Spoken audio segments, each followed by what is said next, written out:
Students, मेरे YouTube channel पर एक बार फिर से आपका स्वागत है। जैसा कि आपको पता है, आज हम आपको बताएंगे gravitational field due to uniform three spherical shell. पिछली बार जो हम वीडियो बनाए थे उसमें हम आपको बताए थे gravitational field due to uniform disc at the point on its axis. इस बार हम बताएंगे स्फेरिकल सेल, और फिर स्फेरिकल सेल के बाहर अगर पॉइंट हो जिस पर हमको फील्ड निकालना है उसका क्या होगा। स्फेरिकल सेल के अंदर पॉइंट है तो उसका ग्रेविटेशनल फील्ड क्या होगा, आज हम इसकी चर्चा करेंगे। तो आइए बोर्ड पर और शुरू करते हैं। डिराइव करना एक question for the gravitational field due to uniform three spherical shell. Spherical shell लेते हैं, मान लीजिए यह एक स्फेरिकल सेल है और जिसका रेडियस ए है, ठीक है। ए रेडियस का स्फेरिकल सेल लेते हैं और इसमें हम एक रिंग का कंसिडर करते हैं, यानी कि एक बार ये स्फेरिकल सेल है, एक बार इस रेडियस पर हम लोग एक इसको चारों बगल घुमा लेते हैं, कुल इस तरह से एक सर्किल बन जाएगा, और फिर उसको थोड़ा सा एंगल शिफ्ट करके एक और बार घुमा लेते हैं।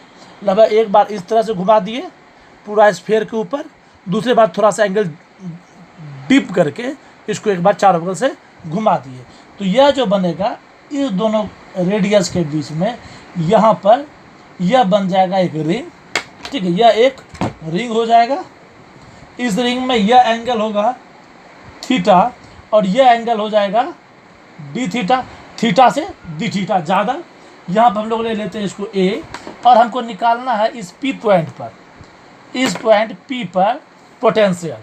तो सबसे पहले फील्ड, सबसे पहले इसको हम लोग मिला देते हैं यहाँ से, और इसकी जो चौड़ाई हो जाएगी, चूँकि यह डी थीटा है और रेडियस ए है, तो इसकी चौड़ाई कितना हो जाएगा ए डी थीटा। चूँकि थीटा बराबर होता है एल बाय आर, तो एल बराबर आर थीटा। यह हो गया इसकी चौड़ाई, यानी स्फेरिकल सेल की चौड़ाई, और वहाँ पर यह एक दो सर्कुलर रिंग लिया गया है, जिसका सर्किल लिया गया है, जिसके बीच का रीजन जो है यह एक सर्कुलर रिंग बनाएगा। अब यहाँ पर हम लोग एक परपेंडिकुलर ड्रा कर देते हैं। इसकी लंबाई हो जाएगा ए साइन थीटा, इसको हम लोग जेड मान लें। यहाँ से यहाँ तक की दूरी, सेंटर ओ से पी की दूरी को हम लोग आर कंसिडर कर लेते हैं, ठीक है। Let total mass of ring equal to M, total mass of the spherical shell equal to M. अब हम लोग एरिया ऑफ रिंग निकाल लें। एरिया ऑफ रिंग तो ये हो जाएगा 2 पाई आर इंटू विड्थ, तो 2 pi A into A D, ए हो जाएगा यहाँ पर ए साइन थीटा। चूँकि इसकी जो इस रिंग है इसका रेडियस हो गया, ये रिंग ये ऐसा बना हुआ है, और यहाँ से यहाँ तक का जो लंबाई है ये, इसको हमने मान लिया ए साइन थीटा, तो यहाँ हो गया A sine theta into A D theta, that means 2 pi A square sine theta D theta. Then the density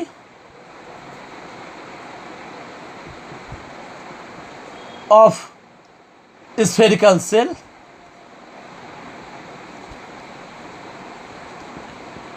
m by 4 pi A square. अब इसके बारे में हम कैसे निकाल रहे हैं, इसको हमने एक बार फिर पहले भी निकाला था जब ग्रेविटेशनल पोटेंशियल निकाल रहे थे ड्यू टू स्फेरिकल सेल। तो मास पर यूनिट एरिया हो गया था क्रॉस, चूँकि सरफेस ही है स्फेरिकल सेल का, सिर्फ सरफेस है, इसलिए टोटल सरफेस एरिया, मास per unit total surface, mass को per unit total surface area से डिवाइड कर दिए, तो mass per unit area is density. So mass of ring D M बराबर हो जाएगा M by 4 pi A square into 2 pi A square sine theta D theta. That means ये cancel 2 2 जा 4, तो M by 2 sine theta D theta. यह हो गया मास of the ring. अब जब मास ऑफ द रिंग निकल गया तो हमने इससे पहले वाले वीडियो में हमने निकाला था क्या नाम है ये फील्ड ऑफ रिंग, जो कि आया था E बराबर,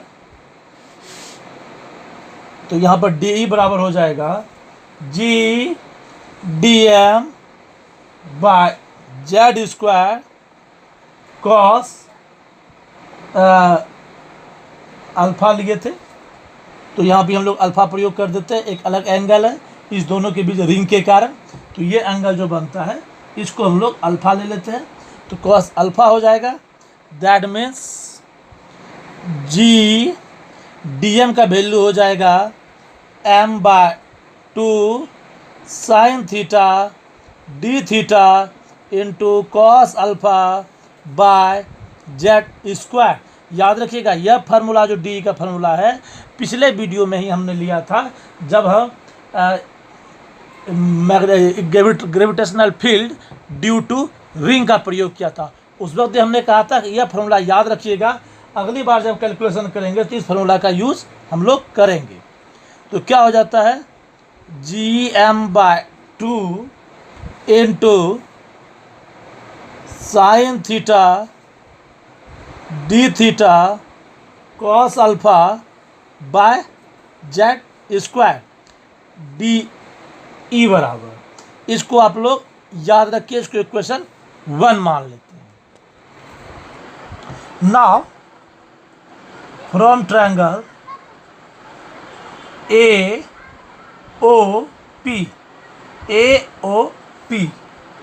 तो इसमें देखिए क्या होगा, जेड स्क्वायर बराबर हो जाएगा A square plus R square minus 2AR cos theta. अगर हम दोनों तरफ डिफ्रेंशिएट करें तो यह हो जाएगा 2Z डी जेड बराबर 2AR sign theta D theta. Cos theta का माइनस साइन थीटा हो गया तो माइनस माइनस प्लस हो गया, और ये दोनों कांस्टेंट है, इसलिए इसको हम लोग हटा दिए।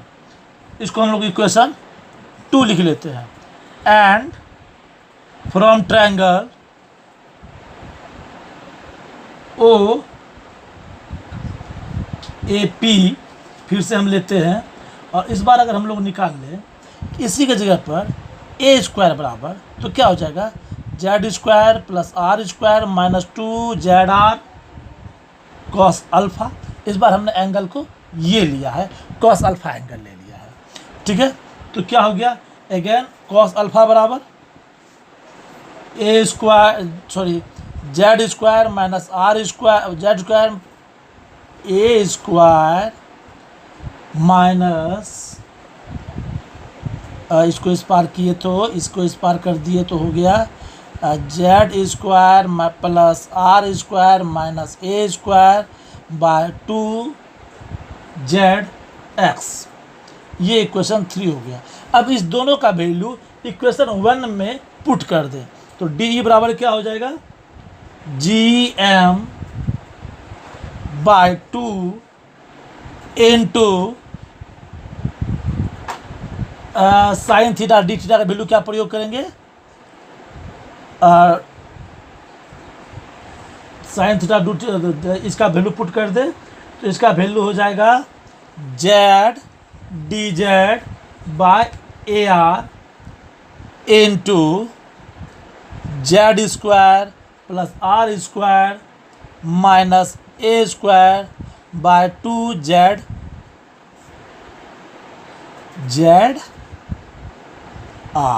एक्स लिखा गया था, sorry 2ZR।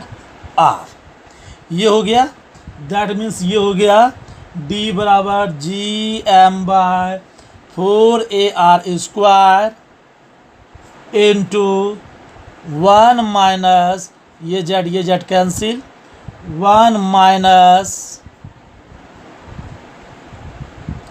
A square minus R square by Z square into D Z. ना integrating both side with limit, तो ये क्या हो जाएगा, ई बराबर, हम लोग जब लिमिट से इंटीग्रेट करेंगे तो यहाँ पर एक चीज़ ध्यान रखना है, लिमिट दो तरह होगा, when R is greater than A and when R is less than A. तो पहली बार हम लेते हैं when R is greater than A, तो ई बराबर क्या हो जाएगा, जी एम बाय 2AR, और ये हो जाएगा जेड माई plus A square minus R square by Z,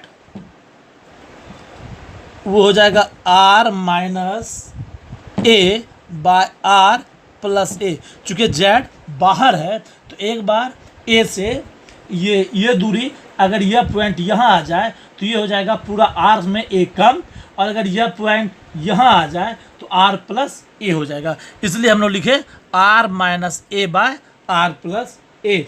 अगर इसको सॉल्व कीजिएगा तो सीधा सीधी ई बराबर आ जाता है G M by R square. इस इक्वेशन में देखिएगा रेडियस इंपॉर्टेंस नहीं रखता है, रेडियस गायब हो जाता है। अब ठीक इसी इक्वेशन में इसी जगह पर हम लोग लिमिट बदल दे, ठीक है। इसको एक इक्वेशन आप लोग लिख लीजिए कि ई इक्वल टू क्या हो गया, ई इक्वल टू आएगा जी एम बाय आर।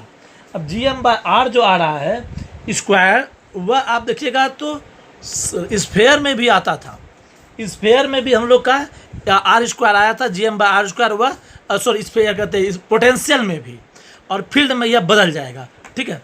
अब हम लोग दूसरा कह लेते हैं when R is less than when, तब ई बराबर क्या हो जाएगा, लिमिट सिर्फ बदल जाएगा, G M by 4 pi R square, और यहाँ Z plus A square minus R square by Z, और यहाँ पर जो है लिमिट हो जाएगा A minus R by A plus R. इसका ठीक उल्टा हो जाएगा, चूँकि अब पॉइंट अंदर में है इसलिए अगर आर यहाँ है तो ये दूरी जो होगा ए में आर घट जाएगा तो ये दूरी बचेगा सरफेस से, या फिर यहाँ है तो ए प्लस आर हो जाएगा, A minus R by A plus R, जबकि उसमें हुआ था R minus A by R plus A. तो इसका वैल्यू जो हो जाएगा, आप सॉल्व कीजिएगा तो सीधा सीधी आ जाता है ई इक्वल टू 0। इसका मतलब क्या है कि field inside the spherical shell is 0। तो आप पोटेंशियल वाले में देखिएगा gravitational potential due to spherical shell, तो उसमें देखिएगा कि आउटसाइड जो फील्ड पोटेंशियल था वह था v equal to minus G M by R, यहाँ आता है e equal to G M by R square, ठीक है। उसमें भी हम लोग जब स्फेरिकल सेल स्फेयर के बाहर लिए थे पॉइंट, तो हम लोगों ने क्या किया था कि स्फेयर को हम लोग एक पॉइंट मास की तरह कंसिडर करते हैं, रेडियस इंपॉर्टेंट नहीं होता है। लेकिन अंतर क्या है, जब इनसाइड आते हैं तो फील्ड वहाँ था, पोटेंशियल था वहाँ पर स्फेरिकल सेल के लिए माइनस जी एम बाय ए, लेकिन यहाँ पर फील्ड 0 हो जाता है, यानी कि स्फेरिकल सेल के कारण स्फेरिकल सेल के अंदर पोटेंशियल 0 होता है। तो आज के वीडियो में बस इतना सा ही, नेक्स्ट वीडियो के लिए आप इंतज़ार कीजिए, अगले वीडियो में हम बताएंगे gravitational potential due to solid sphere. धन्यवाद। अगर हम दोनों तरफ डिफ्रेंशिएट करें तो यह हो जाएगा 2z डी जेड बराबर 2AR sign theta D theta, cos theta का माइनस साइन थीटा हो गया तो माइनस माइनस प्लस हो गया, और ये दोनों कांस्टेंट है इसलिए इसको हम लोग हटा दिए। इसको हम लोग इक्वेशन 2 लिख लेते हैं। And from triangle O A P फिर से हम लेते हैं, और इस बार अगर हम लोग निकाल लें इसी के जगह पर ए स्क्वायर बराबर, तो क्या हो जाएगा, Z square plus R square minus 2ZR cos alpha. इस बार हमने एंगल को ये लिया है, कॉस अल्फ़ा एंगल ले लिया है, ठीक है। तो क्या हो गया, अगेन कॉस अल्फ़ा बराबर A square sorry Z square minus R square, Z square A square minus, इसको इस पार किए तो इसको इस पार कर दिए तो हो गया Z square plus R square minus A square by 2zx। ये इक्वेशन 3 हो गया। अब इस दोनों का वैल्यू इक्वेशन 1 में पुट कर दें तो डी ई बराबर क्या हो जाएगा, G M by 2 into sine theta D theta का वैल्यू क्या प्रयोग करेंगे,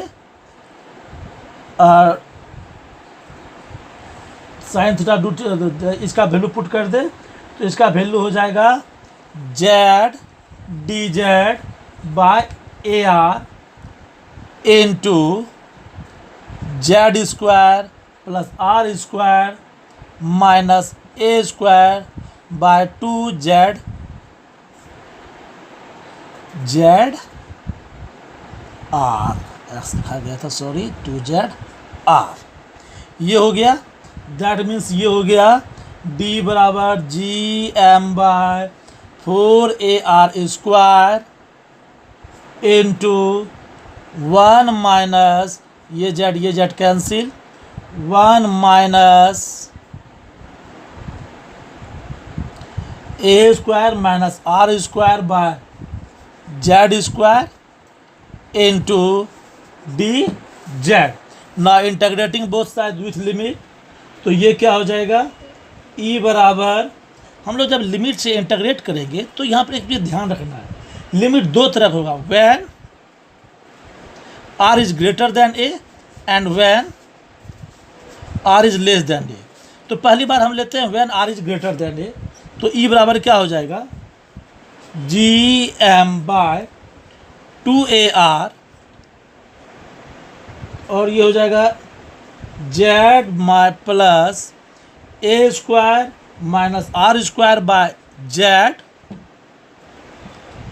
वो हो जाएगा R minus A by R plus A. चूँकि जेड बाहर है तो एक बार ए से ये दूरी, अगर यह पॉइंट यहाँ आ जाए तो ये हो जाएगा पूरा आर में ए कम, और अगर यह पॉइंट यहाँ आ जाए तो आर प्लस ए हो जाएगा, इसलिए हम लोग लिखे R minus A by R plus A. अगर इसको सॉल्व कीजिएगा तो सीधा सीधी ई बराबर आ जाता है G M by R square. इस इक्वेशन में देखिएगा रेडियस इंपॉर्टेंस नहीं रखता है, रेडियस गायब हो जाता है। अब ठीक इसी इक्वेशन में इसी जगह पर हम लोग लिमिट बदल दे, ठीक है। इसको एक इक्वेशन आप लोग लिख लीजिए कि ई इक्वल टू क्या हो गया, ई इक्वल टू आएगा जी एम बाय आर।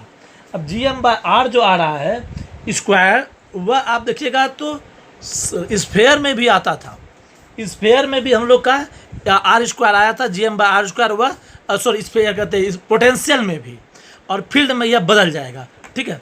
अब हम लोग दूसरा कह लेते हैं when R is less than when, तब ई बराबर क्या हो जाएगा, लिमिट सिर्फ बदल जाएगा, G M by 4 pi R square और यहाँ Z plus A square minus R square by Z, और यहाँ पर जो है लिमिट हो जाएगा A minus R by A plus are.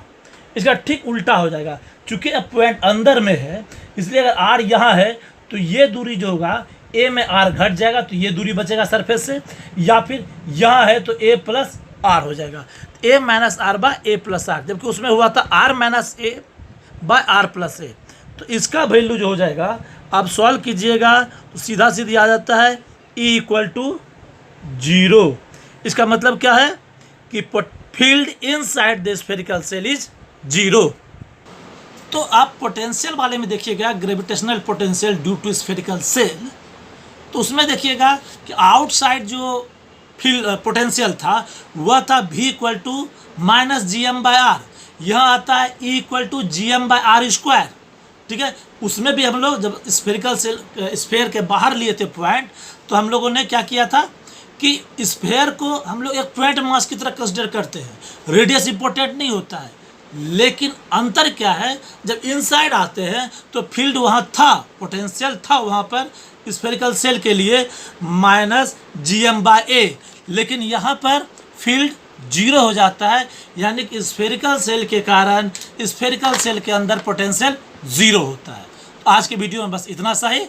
Next video के लिए आप इंतज़ार कीजिए। अगले वीडियो में हम बताएंगे gravitational potential due to solid sphere. धन्यवाद।